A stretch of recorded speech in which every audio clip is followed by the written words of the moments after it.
الحمدللہ رب العالمین والصلاة والسلام علی سید المرسلین وعلی آلہ وصحبہ اجمعین۔ معراج اور اسراء کے بارے میں اپنے 2 پروگراموں میں ہم نے گفتگو کی تھی۔ آج یہ اس سلسلے کی تیسری کڑی ہے۔ مکے سے فلسطین کا سفر کیا تھا، اس کے بارے میں کچھ تفصیلات آئی ہیں۔ امام بیہقی نے اپنی کتاب الدلائل میں اس کا تفصیلی ذکر کیا ہے اور یہ حسن روایات ہیں۔ نبی کریم صلی اللہ علیہ وسلم نے سب سے پہلے تو عشاء کی نماز مکے میں پڑھی۔ یہ حضرت شداد بن اوس رضی اللہ تعالی عنہ کی روایت ہے۔ اور پھر براق پر چلے اور اس کے بعد ایک جگہ پر رکے اور وہاں نماز پڑھی۔ تو رسول اللہ صلی اللہ علیہ وسلم سے حضرت جبریل نے پوچھا، اتدری این صلیت؟ آپ کو معلوم ہے کہ آپ نے کہاں نماز پڑھی؟ تو رسول اللہ صلی اللہ علیہ وسلم نے کہا کہ اللہ بہتر جانتا ہے۔ حضرت جبریل نے کہا صلیت بیثرب، آپ نے مدینہ منورہ میں، طیبہ میں اور یثرب میں نماز پڑھی ہے۔ اور اس کے بعد چل پڑے اور پھر ایک جگہ رکے اور وہاں نماز پڑھی۔ پھر پوچھا آپ کو معلوم ہے کہ آپ نے کہاں نماز پڑھی ہے؟ فرمایا کہ یہ مدین ہے اور یہ حضرت موسیٰ کے درخت کے پاس آپ نے نماز پڑھی۔ پھر آگے چلے اور پھر ایک جگہ رکے، وہاں نماز پڑھی۔ پھر حضرت جبریل نے پوچھا کہ پتہ ہے آپ کو یہ کون سی جگہ ہے؟ آپ نے فرمایا اللہ عالم۔ کہا کہ صلیت ببیت لحم بیتلہم، جہاں حضرت عیسیٰ علیہ السلام کی ولادت ہوئی تھی، وہاں آپ نے نماز پڑھی ہے۔ اور اس کے بعد پھر ایک شہر میں داخل ہوئے اور اس کے باب یمانی سے، اور وہاں پر اپنا جانور باندھ دیا، مسجد میں داخل ہوئے اور وہاں جا کر نماز پڑھی۔ اور وہاں بھی آپ کو آپ کے سامنے پیش کیے گئے 2 برتن، ایک دودھ کا تھا اور ایک شہد کا تھا، اور آپ نے دودھ والی چیز قبول کر لی۔ اور اس کے بعد پھر آپ واپس آئے اور حضرت ابو بکر صدیق نے واپسی پر یہ کہا تھا کہ میں گواہی دیتا ہوں کہ آپ اللہ تعالیٰ کے رسول ہیں۔ اس روایت میں ایک بات یہ بھی ہے کہ جب قریش نے پوچھا کہ یہ کیسے ممکن ہے، تو آپ صلی اللہ علیہ وسلم نے ایک اور علامت بتائی اور کہا کہ میں ایک واپسی میں ایک مکان پر اترا تو وہاں ان لوگوں کا اونٹ کھو گیا تھا، اور یہ قافلہ پھر مدینہ منورہ آیا اور انہوں نے اس کی تصدیق کی۔ اب آ جائیے 7ویں آسمانوں کے بعد آپ کو سدرۃ المنتہا لے جایا گیا، اور اس کے بعد بیت المعمور جو خانہ کعبہ کے اوپر آسمانوں پر ایک اللہ کا گھر ہے، اور جہاں روزانہ 70,000 نئے فرشتے نماز پڑھتے ہیں۔ اور صحیح مسلم کی روایت ہے 173۔ اس کے بعد سدرۃ المنتہا پر وہ چیزیں چھا رہی تھیں جو اللہ تعالیٰ کی طرف سے آپ کو دکھانا مقصود تھا، اور اس موقع پر وحی کی گئی، 50 نمازیں فرض کی گئیں اور سورۃ البقرہ کا آخری حصہ عطا کیا گیا۔ اور پھر تیسری بات جو بتائی گئی کہ جو شخص شرک سے پاک ہوگا اس کو دوزخ کا عذاب نہیں دیا جائے گا اور اس کو کی مغفرت ہوگی۔ اور یہ طویل بحث تو ہوئی، آپ کو معلوم ہے کہ نبی کریم صلی اللہ علیہ وسلم پر جب 50 نمازیں فرض کی گئیں تو پھر آپ حضرت موسیٰ کے پاس آئے چھٹے آسمان پر، اور انہوں نے کہا کہ آپ کی قوم اس کی استطاعت نہیں رکھتی، جا کر تخفیف کرائیے، اور یہ تخفیف ہوتی رہی، اور بالآخر 5 نمازوں پر بات ٹھہری۔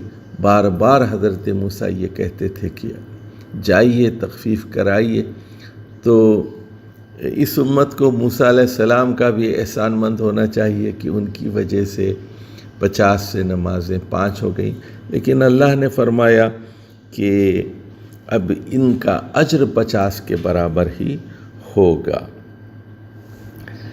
اور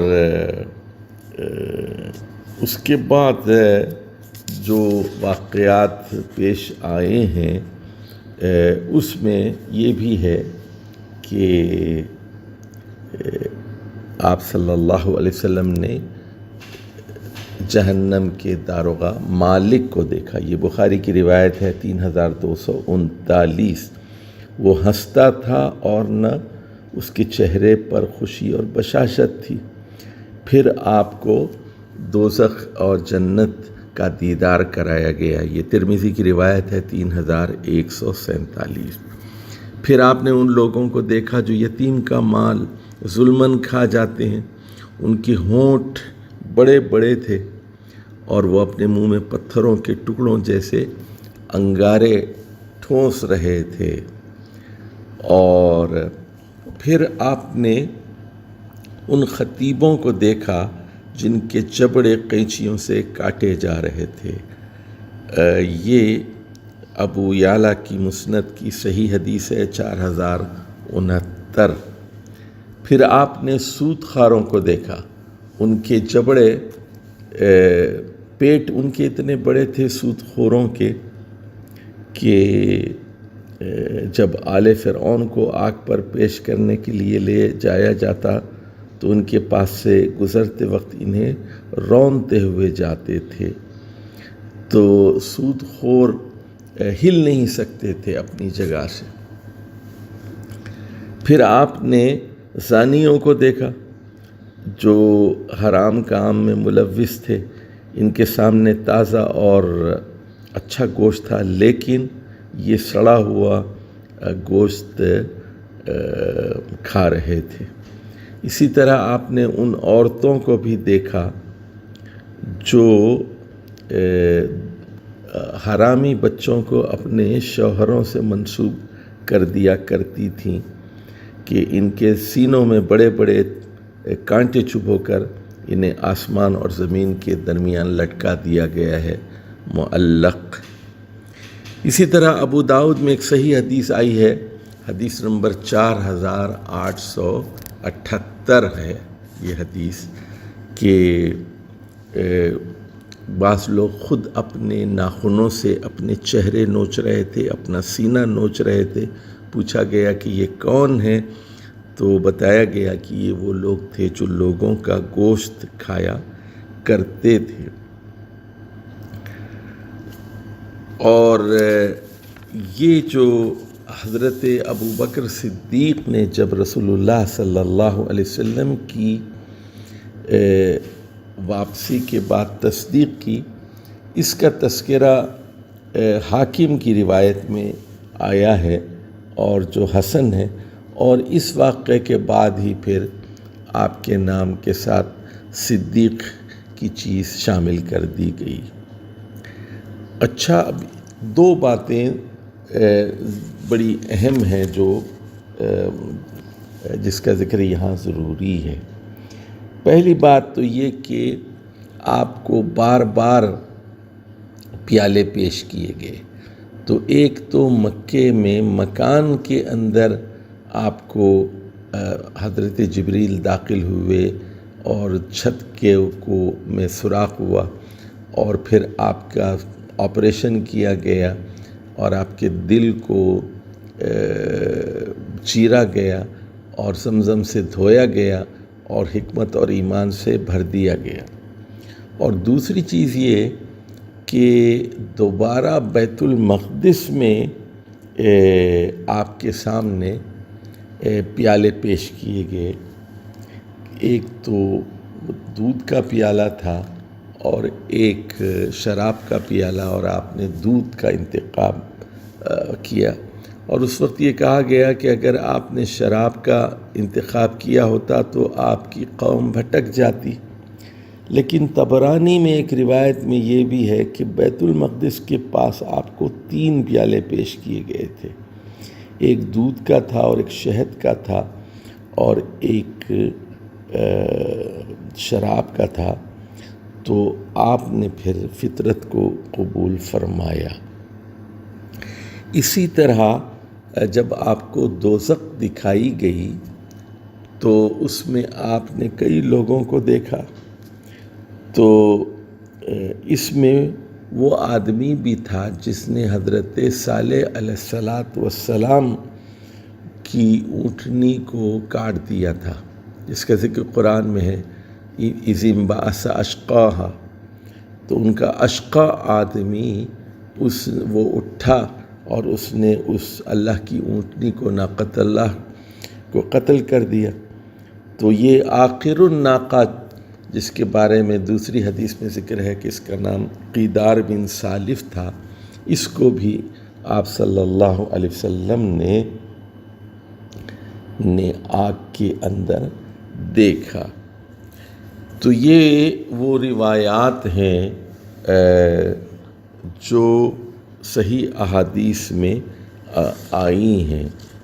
اور جیسا کہ ہم نے پہلے کہا کہ یہ روایات تقریباً 20 مختلف صحابہ سے مروی ہیں، جس میں حضرت انس بن مالک ہیں، حضرت عائشہ ہیں، حضرت ابو ذر غفاری ہیں، حضرت مالک بن صعصعہ ہیں، حضرت عبداللہ بن عباس ہیں، حضرت شداد بن اوس ہیں، اور بھی بہت سارے صحابہ سے، حضرت عبداللہ بن مسعود ہیں، ان سے یہ روایات منقول ہوئی ہیں اور یہ متواتر ہیں، اگرچہ کہ ان میں جزوی اختلاف ہے۔ صحیح روایتوں کے اندر جزوی اختلاف تو ہے، لیکن بحیثیت مجموعی بہت ساری چیزیں ایسی ہیں جو متواتر ہیں، اور یعنی تمام اگر روایات کو آپس میں جوڑا جائے تو وہ چیزیں ایک ہی چیز کی طرف رہنمائی کرتی ہیں۔